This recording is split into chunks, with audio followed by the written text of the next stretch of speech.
The Radical. Fundamental principles of freedom, rational self-interest, and individual rights. This is the Yaron Brooks Show. All right, everybody. Welcome to Yaron Brooks Show. Hope everybody's doing fantastically well. It was had a good weekend. Looking forward to a good week. I am traveling starting tomorrow. I am off to the UK and to the Netherlands. So starting probably Wednesday, I'll probably be doing shows from London. I'm not sure if while I'm in Amsterdam I'll have any time to do shows, but certainly I'm hoping to do a show on Wednesday and on Thursday. And then when I come back to London after the Netherlands the following week. So I do expect to do a number of shows from Europe.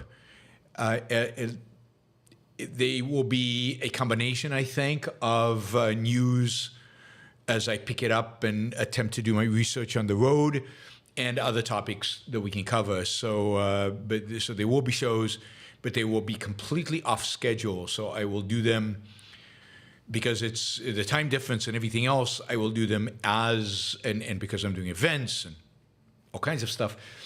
I'll do them as they become possible. So I'm hoping I will try to get you a schedule, but we'll see as we go along. Rob says London is scary right now. Yeah, I mean you just gotta be alert. You just gotta be alert and know what you're doing and know where you're going and know who not to piss off right now. But yes, London is going through, I think, an existential crisis. And it is making it worse. Every day it becomes worse. Primarily, it's making it worse because the police are just not doing their job. I mean, that is basically the main thing, is that the police are not doing their job. Silvanos, I see Silvanos is here, and it's 2 o'clock. This is the time I would start the new schedule. All right, as I said, new schedule delayed until after my Latin America trip in April, so mid-April. Mid-April, we do new schedule, new content, new thing, and yeah. All right. Let's see. We've also got Remo, and so we've got people from all over. We've got Europeans. This is great. Thank you. Thank you, Silvanos, for the stick, and thank you, Jonathan. All right, let's jump in. Q-Star. Q-Star, this is not the Death Star. Well, let me take that back. Maybe it is the Death Star. Q-Star might be the Death Star, at least if you believe Elon Musk and many of the other AI pessimists. Q-Star might be the Death Star. Q-Star is supposedly rumored, not verified, not confirmed, but supposedly rumored, Q-Star is OpenAI's secret breakthrough. And the argument is that the OpenAI's Q-Star has a strong claim to being the first artificial general intelligence. Now, I don't think it is, because I don't think artificial general intelligence, the way I understand it, is possible, but this is the claim. And it turns out that part of the Elon Musk lawsuit against OpenAI, which we discussed last week, hinges on this idea that OpenAI has indeed developed this, what is now AGI, right? So the first time we ever heard about Q-Star, not with this name, was when a day before, this is where the conspiracies get really juicy, right? A day before Sam Altman was fired from OpenAI. Remember that whole saga? The day before, he was giving a talk, I guess at a panel. This is November 2023. So he was giving a talk, and he basically said, quote, "Is this a tool we built or a creature we have built? But this is the biggest update we'll have." That was the kind of the setup for what Q-Star supposedly is. At the time of the speech, Nobody had heard of this breakthrough. The day after, Sam Altman is fired. There's a whole weekend of drama, if you remember, that happens.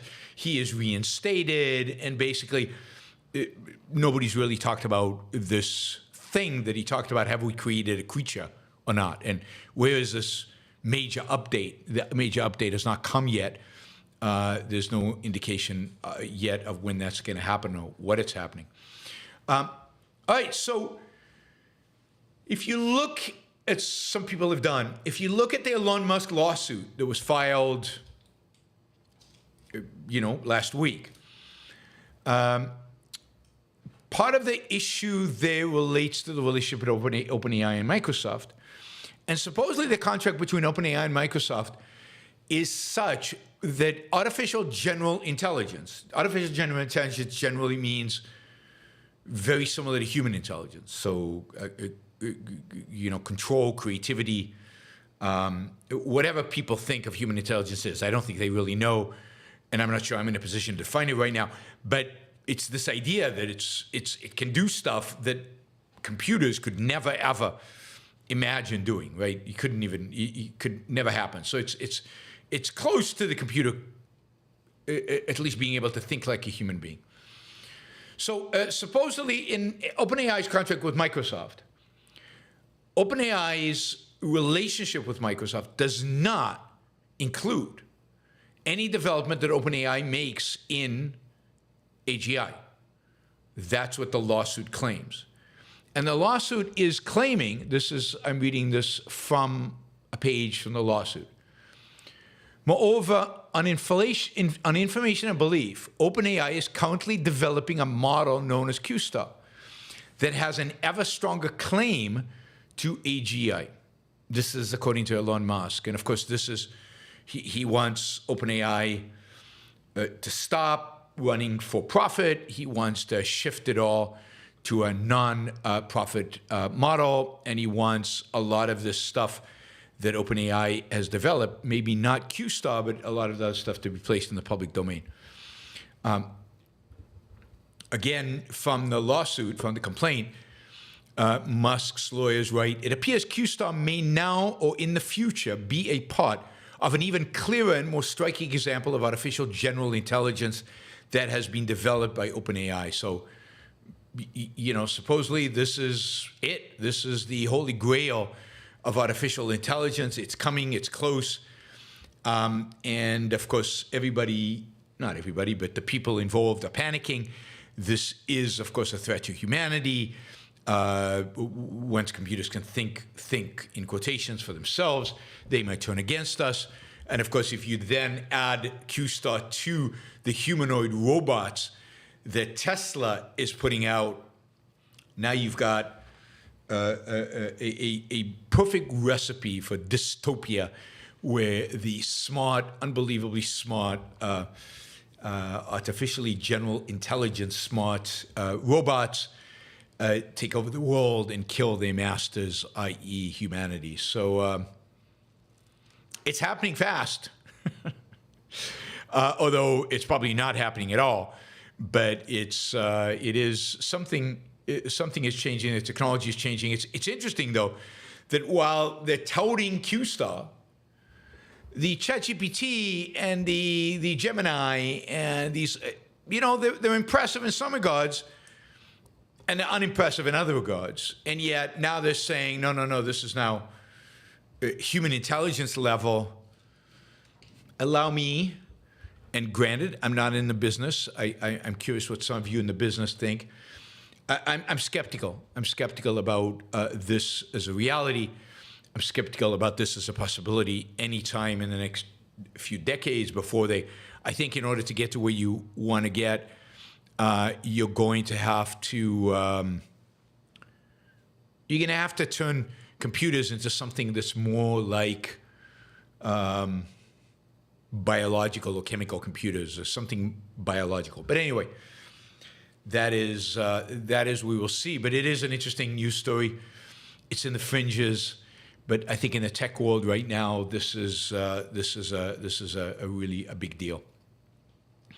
And again, there's a lot of panic. I think the panic is ridiculous. I think that the overwhelming effects of AI, and the better it gets, the better the effects will be, are going to be positive, are going to be to enhance our lives and to make our lives easier and smoother and yeah, just make life better, and just like every other technology. But this could be a big leap forward. It really could be a big leap forward, and in that sense, super exciting. Super exciting, as I've told you from the beginning. I am super excited by it. All right. So the Supreme Court came down today and ruled, unsurprising to anybody, by a majority of 9-0, so a unanimous decision, that Donald Trump indeed is eligible to be on the ballot. Well, that's not what they ruled. They didn't rule that Donald Trump is eligible to be on the ballot.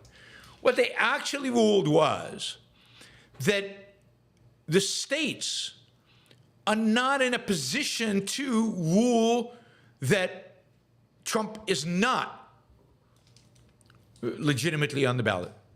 That is, that the only entity, according to the Supreme Court, that can determine that Trump has violated the Constitution, that a president, and this is broader than Trump, that a president, or it seems like a federal official, has violated the Constitution by participating in an insurgency and therefore is not liable to, to be on a ballot, is Congress.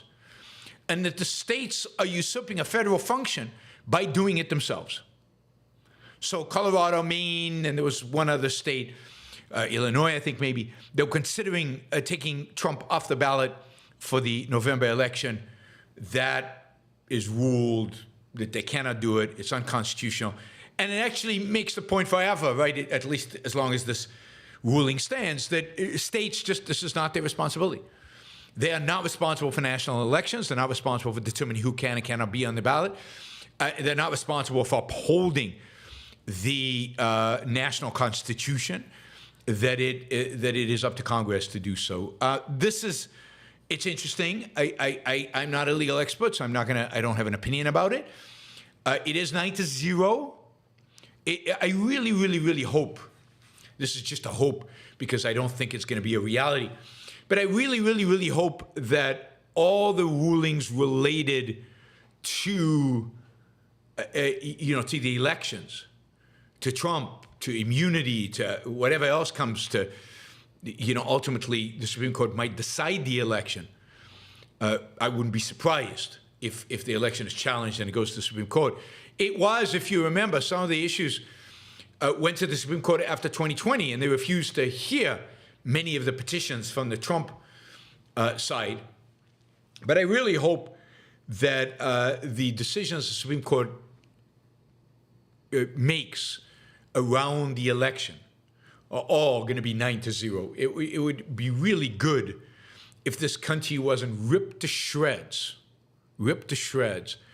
over a 5-4 decision by the Supreme Court that determines an election. Of course, that happened with Bush versus Gore, but the country wasn't as divided back then as it is today. Today, I don't know what that would do, particularly if it went against Trump. I don't know what that would do. So I'm hoping that these are big majorities, that every one of these cases is 9-0, 8-1, 7-2, even 6-3 is dicey. Even 6-3 is dicey. So I'm hoping for these kind of majorities. Anyway, what this means is Colorado has to put Trump back on the ballot. He will be on the ballot in the primary in a few days, maybe tomorrow. And he will be in the general election, and the states are not going to be able to take him off the ballot. This is where it is. This is where it is.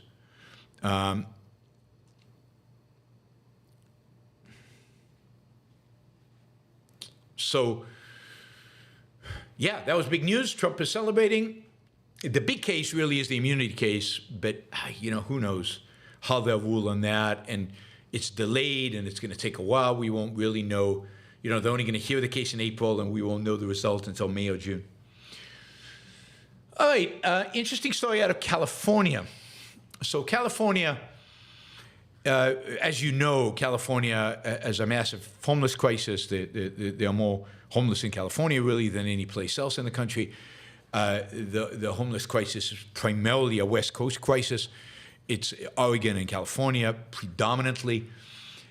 Anyway, a lot of cities in California are basically cracking down on homeless people. So San Diego, the city of San Diego, which has basically, I think, a 100% Democratic city council. The city of San Diego has clamped down on homeless encampments. They've made it illegal for them to be on the sidewalks in downtown. The police are now emboldened to go in there and scare them away, I guess. And indeed, the number of homeless in downtown San Diego has dropped significantly. But this is something that many other cities around California and in Oregon would like to do and are talking about doing. There is a court case, though. In the court case, it results from a case in Oregon where a city in Oregon has tried to do this, Grants Pass, I think, in southern Oregon. Grants Pass passed a law that said you can't camp on sidewalks, streets, parks, and other public spaces. And they outlawed this, and they affected this, and they were sued by some homeless advocacy group, saying it was unconstitutional. It was a violation of the 8th Amendment, prohibiting against, quote, cruel and unusual punishment. That's an interesting one, right? A court ruled in favor of the city, but then the appellate court, I think it was the 9th District, is that right? The 9th District Court, overturned that and ruled for the homeless advocacy group. And the case is now going to the Supreme Court. The Supreme Court will rule where the cities have the power to enforce laws that prohibit homeless people from living on the sidewalks. Now, I think the way to solve this problem is to privatize the sidewalks, and that would do it, because then it's clearly constitutional for me to keep people off trespassing on my private property. The challenge, of course, is, and the reason this is even an issue, and the reason why it has to go to courts, and the reason why there's even a question mark on this, is the fact that streets, sidewalks, parks are public, quote, property, and therefore not clear who they belong to. Now, in spite of that, I think the courts should uphold the city's right to kick people off. It would be absurd and ridiculous if they didn't, and then they couldn't. We should treat it as if it was private property, with the city owning it, even though we know that's bogus. But ideally and ultimately, wouldn't it be cool if some town, let's say Supreme Court rules, no, you can't kick homeless people out of your streets. Wouldn't it be cool if one of these towns just said, all right, and we're privatizing all the streets. Hey, shopkeepers, for $1, we're gonna give you a deed to the pavement in front of your store and to the road. And boom, you make it private property, and the private owners decide, and it's trespassing, and they could send them to jail, and you've done it. So that is my solution. But it is interesting, isn't it, that, and this is true of so many of these left-wing cases, democratic governments, local democratic governments, in an overwhelmingly democratic state like California, are moving against the homeless and against this idea of homelessness, and they are insisting that homeless be evacuated from the streets. And you're seeing this even in San Francisco, where the city wants to do this, and where, by the way, there are a number of ballot initiatives on the ballot in San Francisco to dramatically increase police enforcement, going after criminals, going after crime, and going after the homeless. Where the mayor of San Francisco, the Democratic mayor of San Francisco, is supportive of these voter initiatives. So it looks like on issues of homelessness and an issue of crime, the leftists of California are moving towards a more rational perspective, a more pro-human life perspective, a pro-private property perspective, even in a state like California. And this is why I've told you many times that I believe, that many of these leftist ideas will never take root, deep roots at least, in America, even in the most, even in the bluest parts of it. They won't accept rampant crime. They won't accept all their stores closing on them because of shoplifting. They won't accept. Now, it might take them homelessness everywhere. It might take them decades to figure this out, as it has. But ultimately, people will rebel against this. They don't want lawlessness, and they don't want anarchy. They don't want anarchy. They don't want the disintegration of society, which is what the crazy left is explicitly advocating for. And therefore, they are already clamping down on it, and good for them. Interestingly as well, the governor of California, another real leftist, right? The governor of California has submitted in a sense, a statement to the Supreme Court supporting the city's rights to move the homeless out of the streets. Even though it's a case in Oregon, the state of California is siding with the city, not with the homeless people. So again, and this is Gavin Newsom. So this is not some centrist Democrat. This is a pretty left-wing Democrat. He's asked the conservative majority Supreme Court to take up the Oregon case.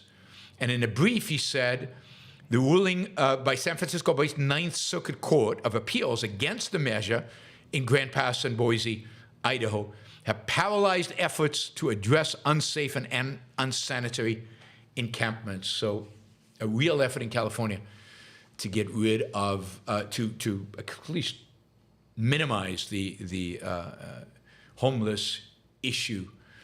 That was from Reuters. I was reading from a Reuters news release about Gavin Newsom. All right.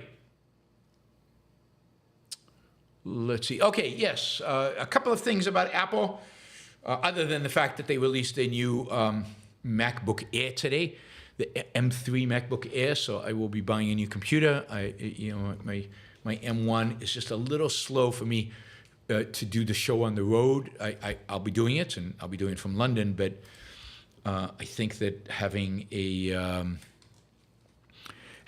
more powerful computer will make the shows a lot easier and make technical problems a lot rarer. Other than that, Apple finds itself in problems left and right with regard to antitrust. They're too big, they're too powerful, they're too, the EU passed a law that basically says, I'm trying to get this cable was illegal, and that this is a cable only Apple uses, and that they had to convert to this cable, which the EU deems as the appropriate standardized cable for all phones. That was just one thing that they did last year. So now the new iPhones have the new cable attached. Good or bad, it's attached. That is it. And whether this thwarts future innovations with regard to cables, probably, because now you have to have one standard that everybody abides by, and that's always standardization like that, forced down by the government, is always going to, in one way or another, throttle innovation. Well, the EU is not finished, so EU has just fined Apple 1.84 billion euro, basically $2 billion. $2 billion. I mean, they basically view Apple as a cash cow. Why not? Apple has a lot of cash. Let's just milk it.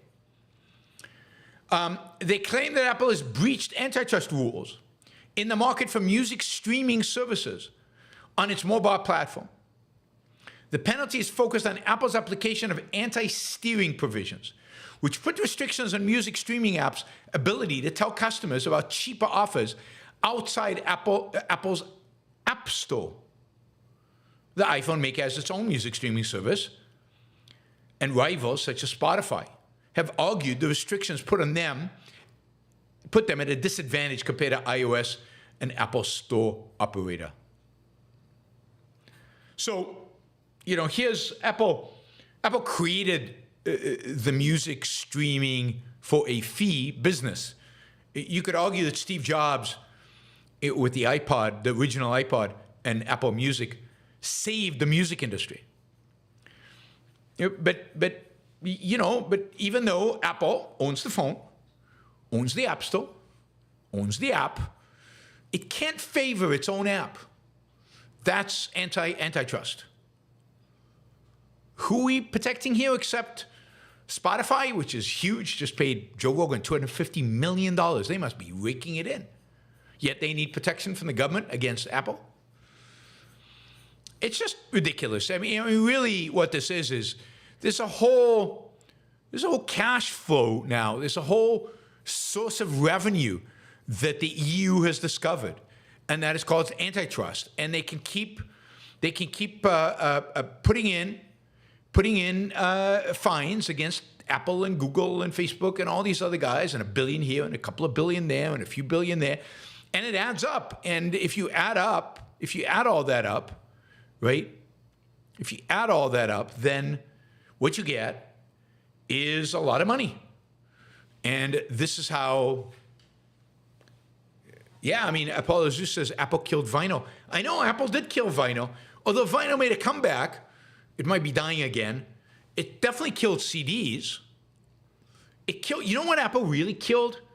And I don't know how this was never a lawsuit. You remember the Walkman? Anybody have a Walkman? I had a Walkman. I had many Walkmans over the years. It killed the Walkman. And it killed Sony. Sony used to dominate the music space. Music delivery was Sony's business, right? They invented the Walkman and dominated it. And that was it. And I'm surprised Apple wasn't fined for killing the Walkman. And you'd think Apple has killed live music, because who wants to go live music when you can get your music on your phone for free, basically? Turns out, no. Turns out live concerts are as big as ever. So didn't kill live music. Otherwise, EU, I'm sure, would go after that. Anyway, not to be undone, the United States, Apple might be facing a class action lawsuit, or is facing a class action lawsuit, that is alleging the company holds an illegal monopoly over digital storage for its customers, right? So if you own an Apple product, you can easily back up your phone, your iPad, your computer, and many computers onto the iCloud. Well, that is a monopoly, because they don't offer you an easy way to back up your computer to other cloud services. I don't know if you can even back up your phone to other cloud services. You only can back up to iCloud. Now, I mean, what do you say about this?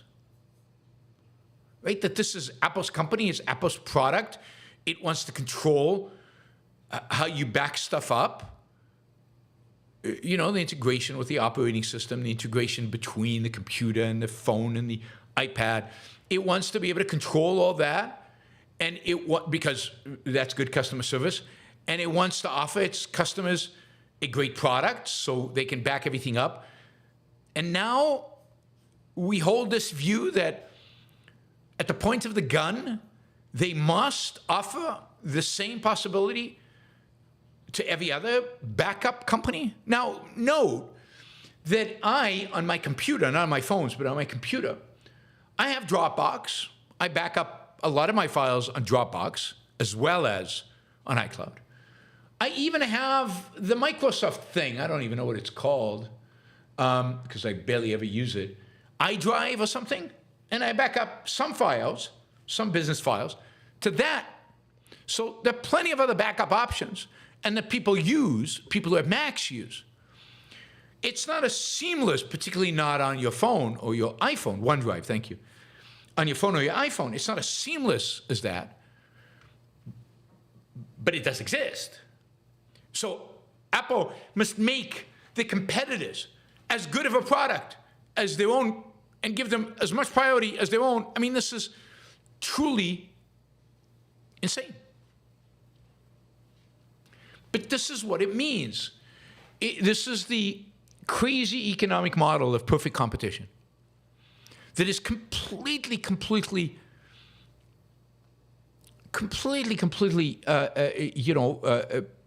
it's a Platonic mythology. It's a useless concept. And the idea is that in every segment in which you compete, there should be perfect competition, and that is there should be an indefinite number of competitors. Profit margins for everybody should be basically zero, and all the products should be exactly the same. And that is the only way to guarantee that you, the customer, will not be exploited by some monopolistic tendency in one country. What is a monopolistic tendency? Innovation, higher productivity. Those are fundamentally monopolistic, but because they entail you doing something that your competitors are not, and therefore, by definition, monopolistic. Therefore, by definition, should be regulated by the government. You should be stopped. I mean, this is insane. This is the what is the term here? This is basically all a consequence of the antitrust lawsuit against Microsoft in the 1990s. They were accused of, quote, bundling, including a free web browser with the operating system, and that was deemed somehow illegal. So that was deemed somehow a violation of antitrust, and therefore, and maybe it was, because antitrust is such an ambiguous concept. Anything is probably a violation of antitrust.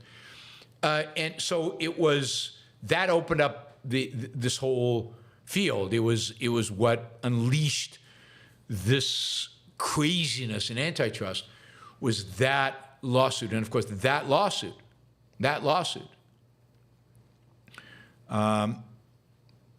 is what brought the regulators into tech.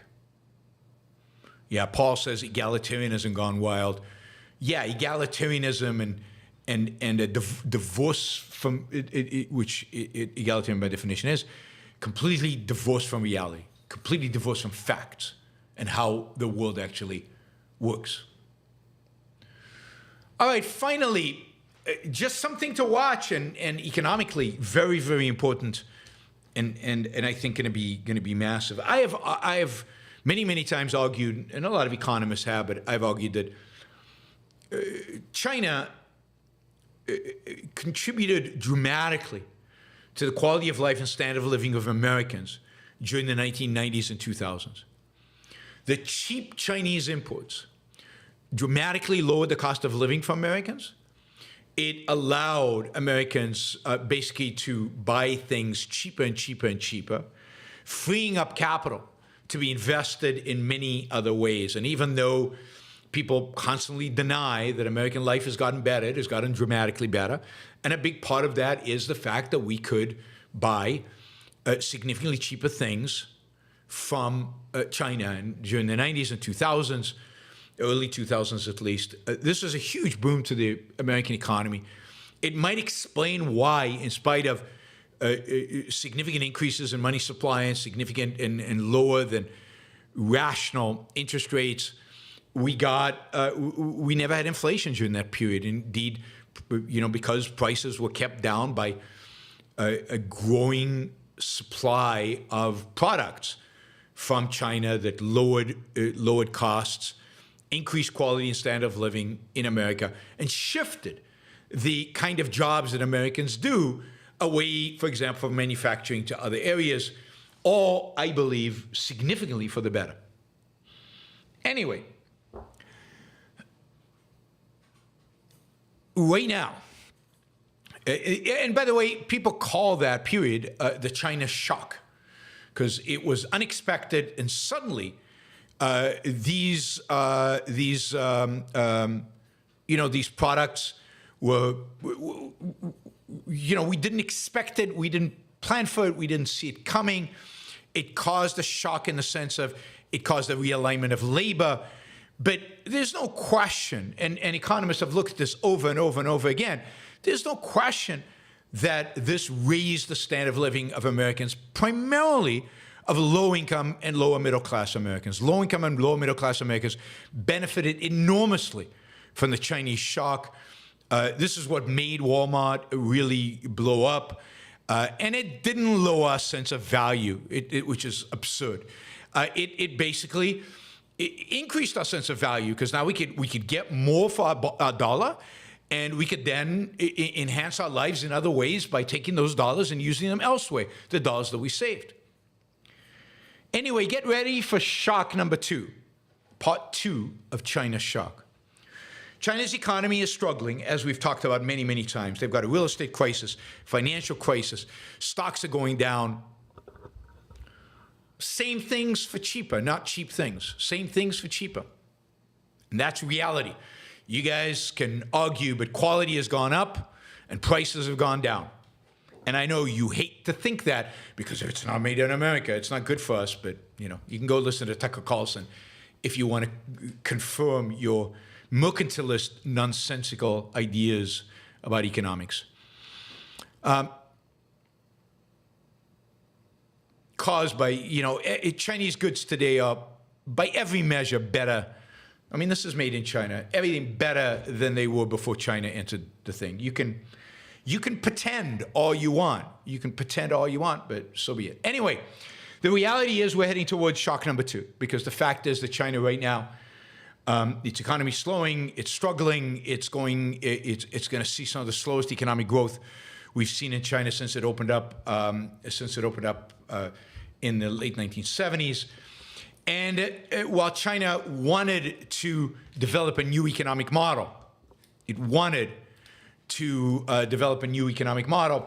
has not been able to, primarily because the Chinese central government has tried to control the economy too rigorously into a controlling way, and it's not allowed the Chinese market to evolve in a kind of natural way. So the Chinese government instead is now pouring money into subsidizing, giving all kinds of tax breaks and everything else into Chinese manufacturing, going back to an export model, which are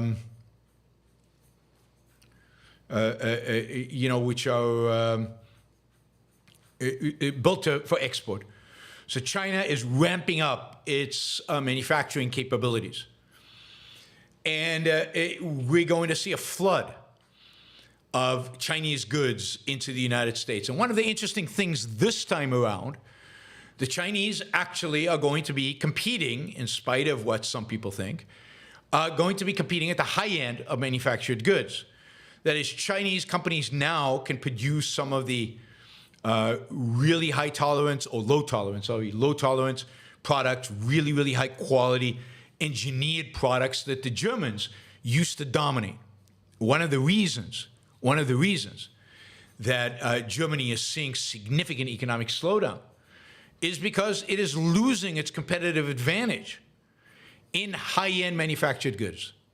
It's losing its competitive advantage on sophisticated engineered goods. And what you're going to see is a flood of those Chinese goods. Now, the difference between this time and last time is that this time the Chinese are going to find resistance. I think stupidly, but they're going to find resistance.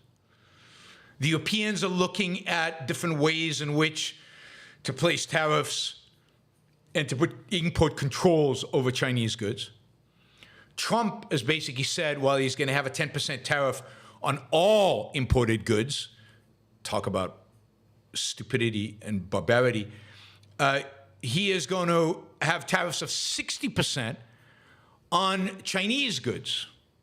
Talk about stupidity and barbarity. Mercantilist nonsense. 60%.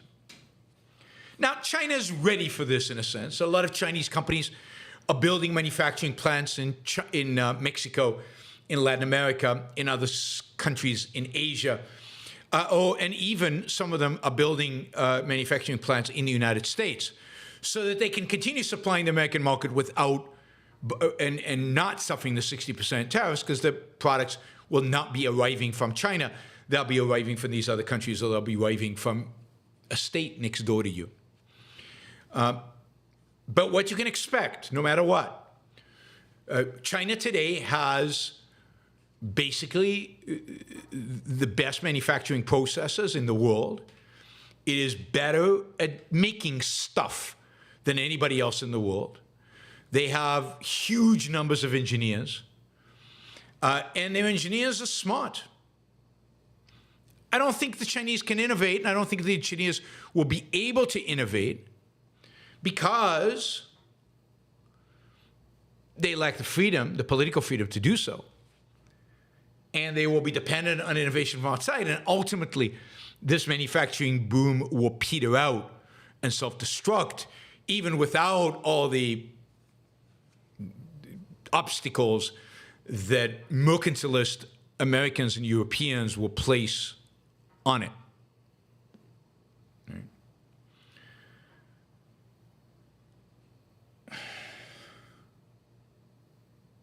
So this is heading our way. It's going to be really interesting. Now, if you add to this the fact that the Chinese are basically now dominating the electric vehicle market, Chinese manufacturers now can design and deliver a car in about 25 to 33% less time than manufacturers in Europe and the United States. Their cars are as technologically advanced as anything that Americans or the Europeans. They have copied a lot of the innovations introduced by Tesla, but now they're doing it just as well, if not better, and certainly faster. You can see Tesla rushing to bring out their Roadster because BYD just brought out a $250,000 Roadster.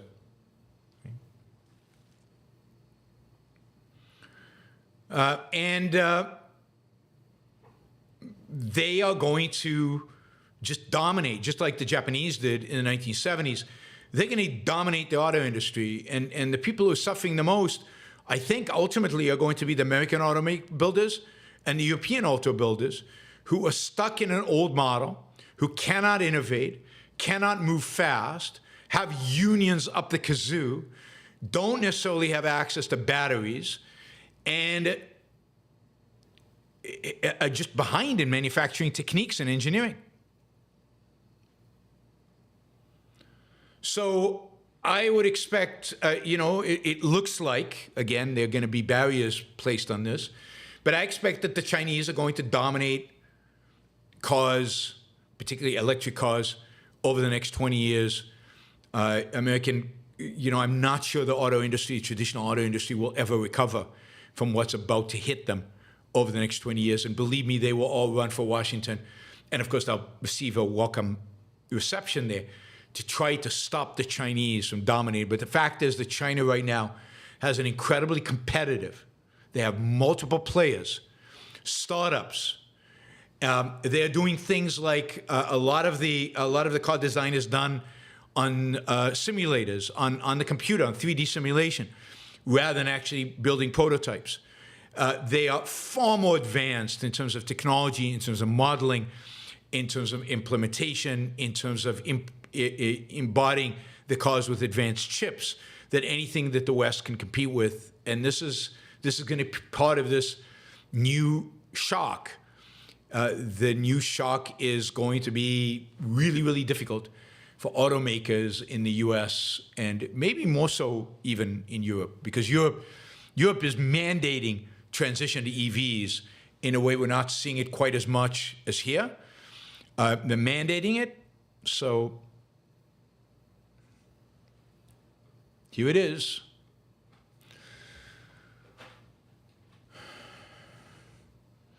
All right. Let's see. That is what I have today for the Roundup. So we will move now to Super Chat. I will remind you guys, you can ask questions on the Super Chat. It supports the show as well. You can also do stickers to support the show. We got a bunch of those. We got, what did we get? Mary Aline. We got Stephen Hopper. I think I saw Jonathan Honing and Mary Aline again and Sylvanus. Yeah, we got everybody. All right, so thank you guys for the stickers. You can do that. You can also become a member Haley just became a member. Thank you, Haley. Really appreciate the support. Thank you for being a member. I'll do a member show. I haven't done one in a while. We did Westerns not that long ago, actually. But I will do another one, and I'll do another one later in the month, so once I get back from Europe. What else did I want to tell you? Yes, I want to remind you all that the deadline for getting a scholarship for the Austin Conference, Ayn Rand Conference in Austin, with Greg Salameri, Ben Baer, Jason Rines, Tara Smith, and Gina Gorlin. The deadline for the scholarships is March 15th. You can apply. Please do so. To apply, go to aynrand.org/start here. aynrand.org/start here, and click on the link to the ARC. The ARC Europe is going to be this weekend in Amsterdam. I'll be there. I'm looking forward to meeting some of you there. But go to the Austin one. The Austin one's fantastic, and I think you'll really, really enjoy it.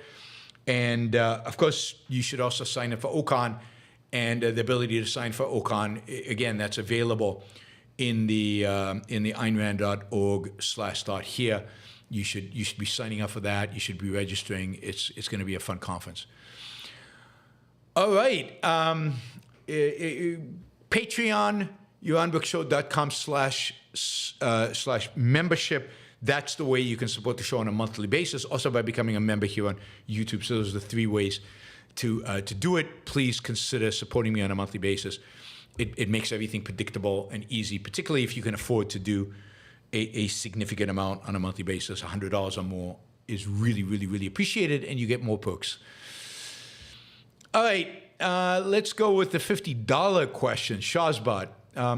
Dune takes place 20,000 years from now. The desert-dwelling people, Fremen, on another world, had a huge underground pool of water which they forbade themselves from ever using due to it being sacred to them. Could mysticism survive that long? I mean, it could, in a sense that they could be an isolated people somewhere, and they settled it thousands of years ago, and the knowledge has been lost, and they on this planet have gone into a dark ages, and they have reintroduced mysticism. Mysticism is the default when one has forgotten, given up on reason. So I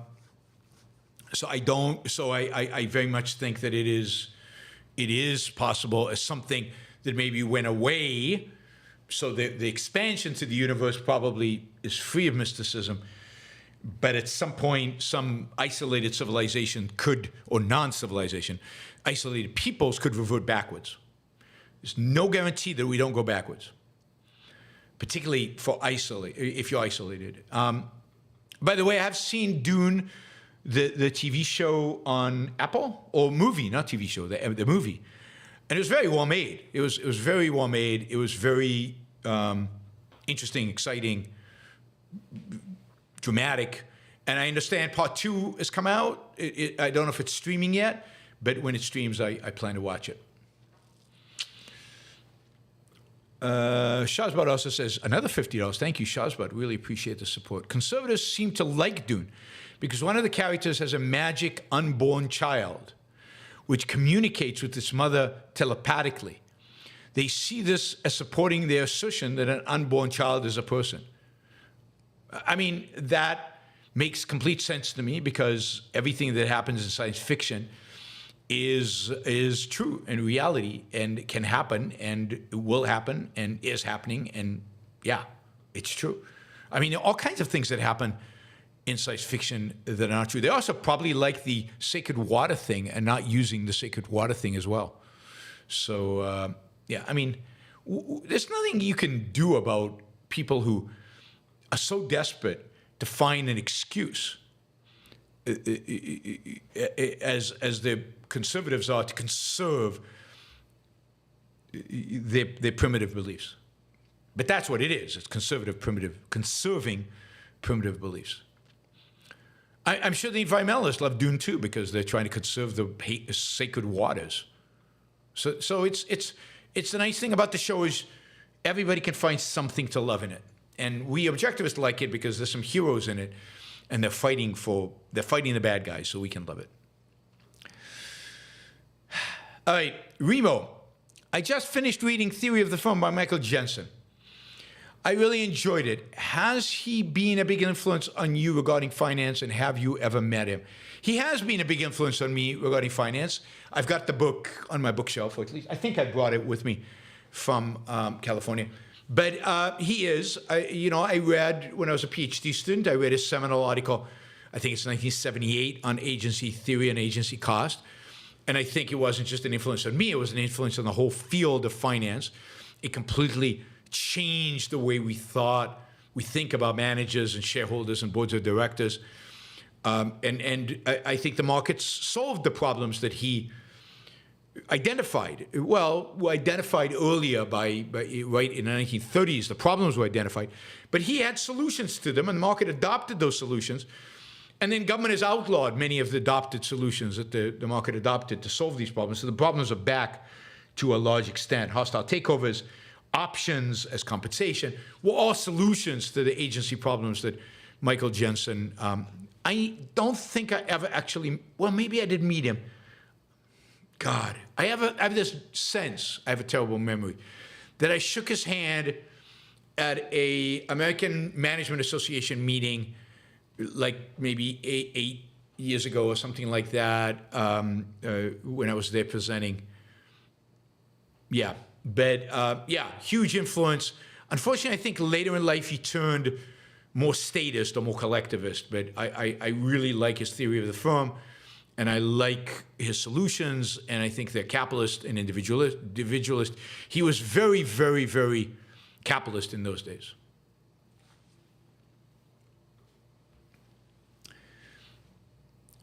David Tomsu, hi Yaron, really appreciate your work. Suggestion, do a talk with your neighbor from Puerto Rico, Peter Schiff. Oh, this is David's also first super chat. So thank you, David, I appreciate it. Topics to discuss, Ayn Rand, objectivism, current economic situation, gold, Bitcoin, regards from London. Well, I'll be in London. Yes, I should. I'll have to get in touch with Peter. I mean, he had me on a show years ago, so we've discussed a lot of these things. When I was on a show, I think he had us on a show twice, maybe years ago. But I need to reconnect with Peter. We've been kind of estranged for some reason. Nothing, no issue, but he's probably mad at me because I didn't kind of, when I came to Puerto Rico, I didn't make the effort to go see him. So I don't know.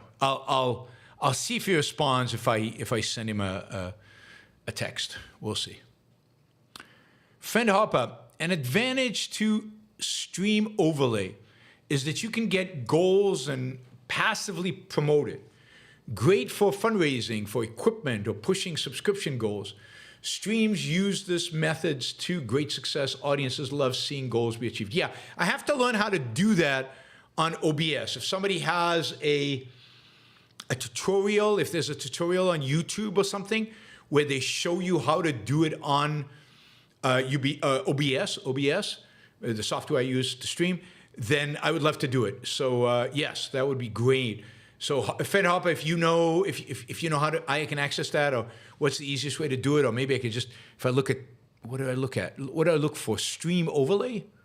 Maybe stream overlay is I just need to do a Google search on stream overlay OBS, and I'll get the videos I need to teach me how to do it. But everything, I plan to implement a lot of these things once we move into the April schedule. Right now, I'm just juggling so many different things. And actually, April, I've got a really exciting announcement to make about something I'm going to be doing in April and May.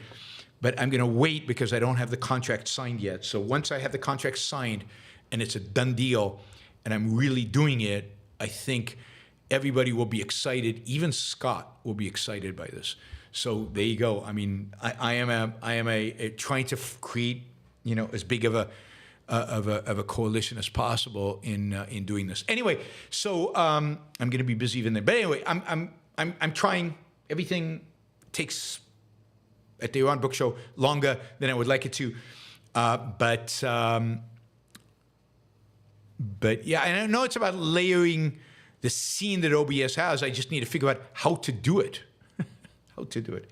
Anyway, some exciting announcements coming, hopefully, if they don't rebuff me on my contract demands, coming soon to all of you, and I think you'll all be excited by it because maybe it'll piss off some people, but I think mostly it'll be exciting.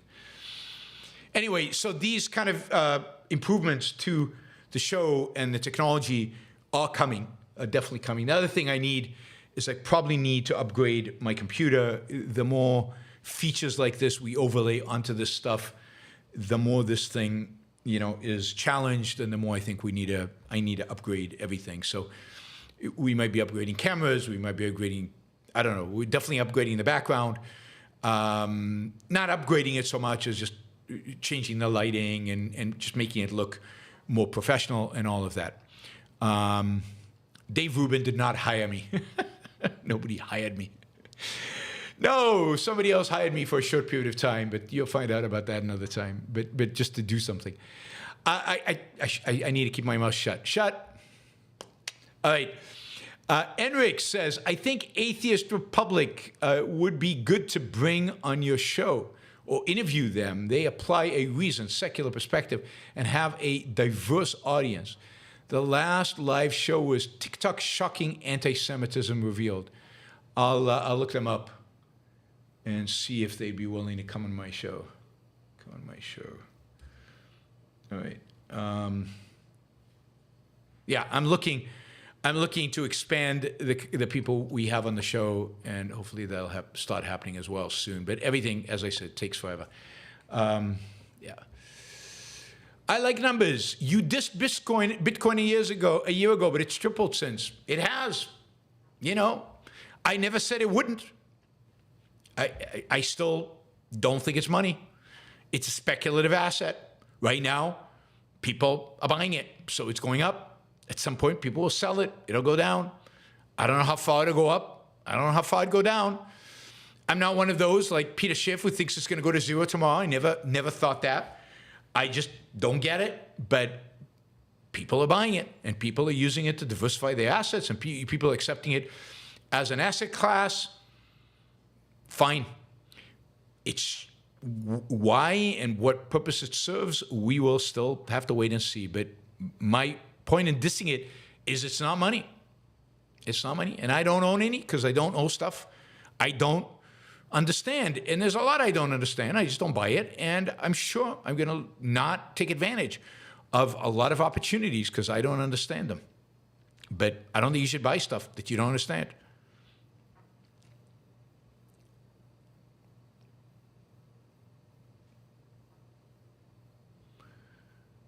JJ Jigbiz, are you going to do a show about Lex Fridman's interview with Tucker Carlson? I think there were some interesting psychological interest into Carlson's way of thinking worth analyzing.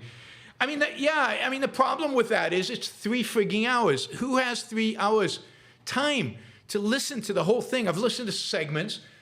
They're interesting. The one on Navalny was interesting. I commented on that the other day. But God, it's 3 hours. I get it. I've done the Lex Fridman thing, but I don't have the time to both listen to a 3-hour show and then comment on a 3-hour show. But I agree with you. Tucker is an interesting phenomenon. Ryan reminds us to like the show. Hit the button. Like it. Press that thumbs up. Assuming you like it. Ryan says, if the police stop doing their job, as in the UK, is it not moral for an individual to use force in self-defense and therefore even preemptively? Scary stuff. Yes, it is. And that's very scary stuff because you lose any sense of objectivity. And you don't know when you're going to be prosecuted and who's going to prosecute you and under what circumstances that prosecution has. That becomes anarchy. And I am very, very, very opposed to anarchy. I think it's a disaster. It's worse than socialism. James G., when will you announce the speaking seminar dates? I have the date. I think I announced the date. The date is the date after OCON, so I think it is June 19. That's the date. I don't have a location yet, and I don't have a price yet. I will announce those once I get back from Europe, but it is June. It's the day after OCON. OCON ends, I think, on the 18th, and it's the 19th. and then I fly out back to Puerto Rico on the 20th. So the 19th, June 19th. If you want to participate in a public speaking workshop, June 19th in Anaheim, or in the Anaheim, California area. Not sure it would be Anaheim itself. Ryan, we don't need general AI to create our own dystopia. Humanity is very good at doing it. Yeah, but imagine if humanity now is help. Have you seen -1 yet? I missed some shows. No, I haven't. I'm still waiting it to stream. It's not streaming. I don't have access to a theater where it's playing. I recommend you watch Shogun. Great show. It is a great show. I'm enjoying it. I watched the original Shogun TV series in the 1980s. My wife read the book. I don't think I ever read the book. I read some of his other books, which I really like, Clavel. My wife really enjoyed the book.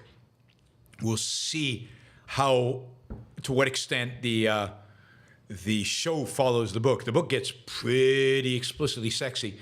We'll see if the show does that as well. It's an interesting period in history. I like the show. It's very well made, and I'm looking forward to watching it. I think we've seen, 2 episodes? They haven't released the other ones. There's another episode being released tomorrow. James, you mentioned you know many people in Austin with a business mindset and objectivism. Do you know a lot of people in Dallas and London? I don't know a lot of people in Dallas. I know more people in London than Dallas, but I don't know that I know a lot of people in London with a business mindset or with a finance mindset. I don't think so. I'd have to look over a list of names, but probably not. James says, in what order do you rank these cars for driving and being driven as a passenger? Porsche, Rolls Royce, Bentley. Oh, God. Did you ever consider buying one? So, by far, Porsche is the best car to drive in that list. It's the most fun. It's the fastest. It's just unbelievable. You know, if you get a really good Porsche, not the cheap consumer one, the really good one, they are unbelievable to drive. They're so much fun. They're amazing. So to drive, I would go with the Porsche, not the Rolls Royce or the Bentley.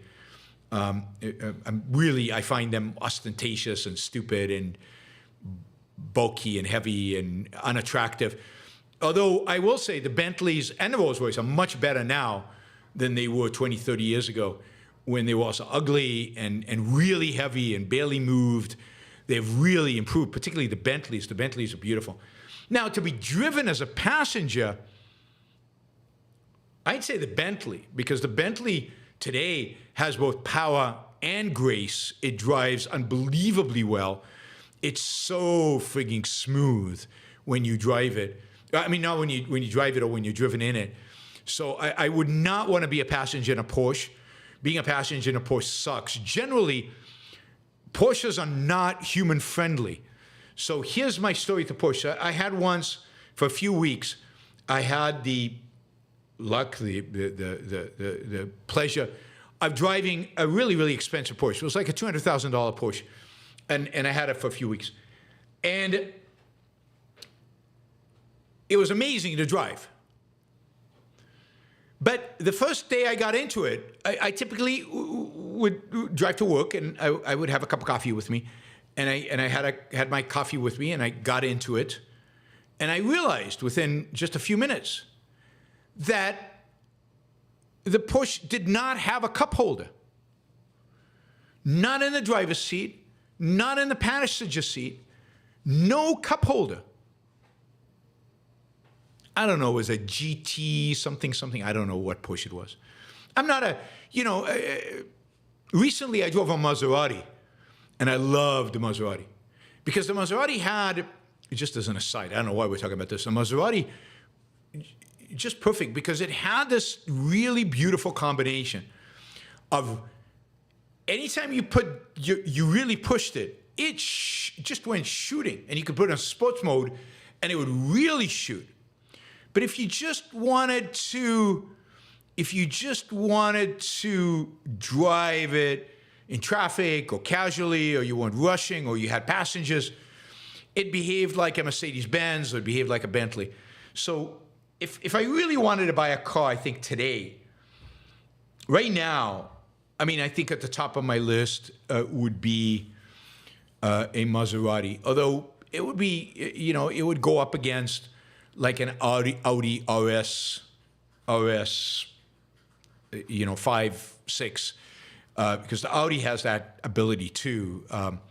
So those would be the cars that, but the Maserati, I was really impressed by it. It was a lot of fun to drive. And then I drove a really nice Mercedes the other time, and that was great, but it was very civilized. Whereas the Maserati had this, you got this real sense of something. It doesn't take much to put a cup holder in a car. It doesn't take much. You need to care about the driver, and you need to care about his use on a day-to-day basis. And it's not sacrificing designs. I've seen beautiful cup holders. And I'm sure, I have a feeling that Porsche has included a cup holder in its cars now. This is maybe 10, 12, 13 years ago. I will check. There's a Porsche downstairs of one of my neighbors I can check. But anyway, for what it's worth. Yeah, I wouldn't want to push. They're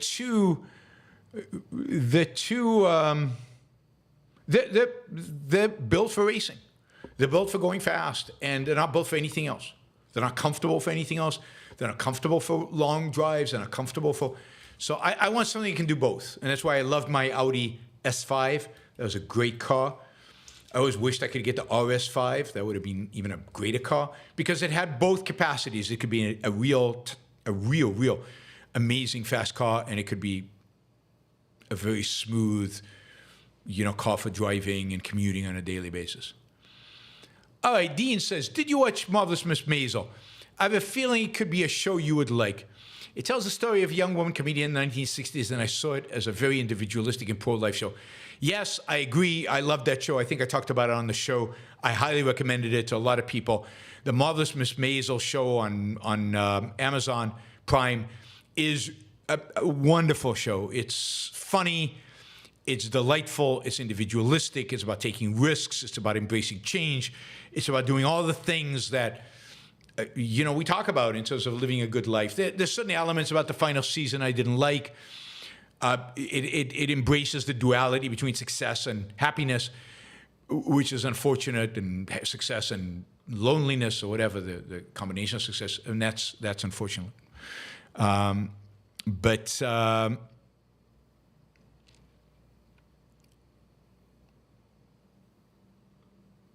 All right. Oyvind, thank you. I've been watching the Objectivist Principles by Brandon, and I think he is fantastic there. Why is Brandon so disliked, except breaking up with Rand? He's obviously very smart, and his stuff can be applied to objectivism.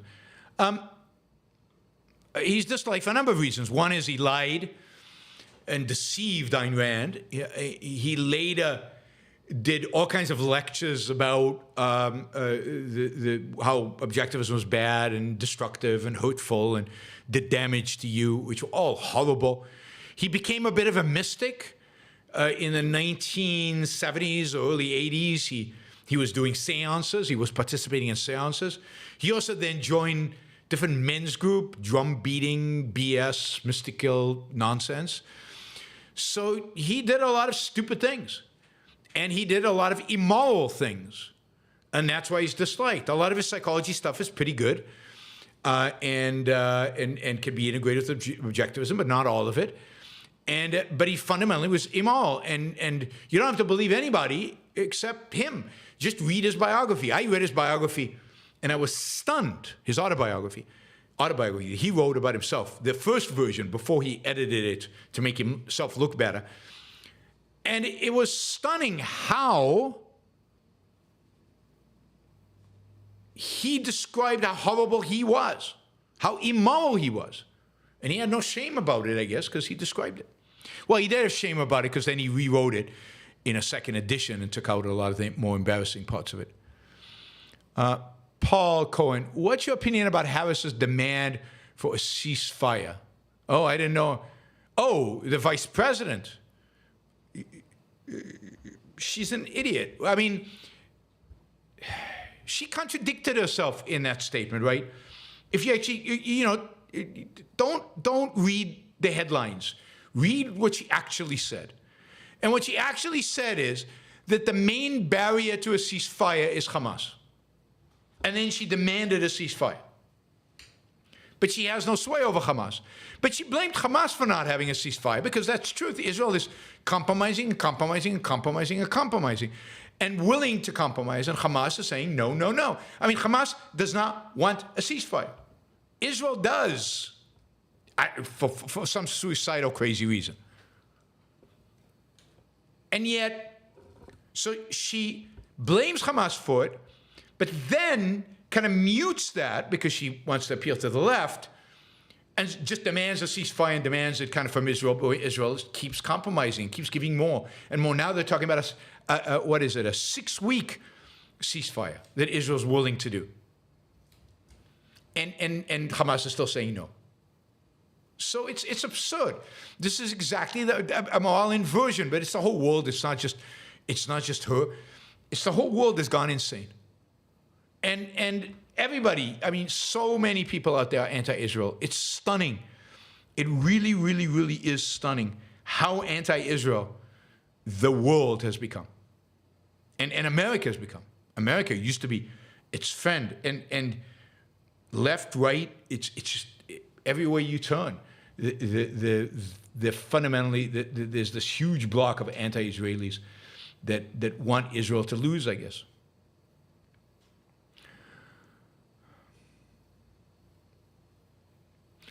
All right, everybody. Thank you. Thank you to all the supporters. Really, really appreciate it. I'm hoping to see you tomorrow morning. I'm not guaranteeing it, but I'm going to try to do a show tomorrow before I leave for the airport.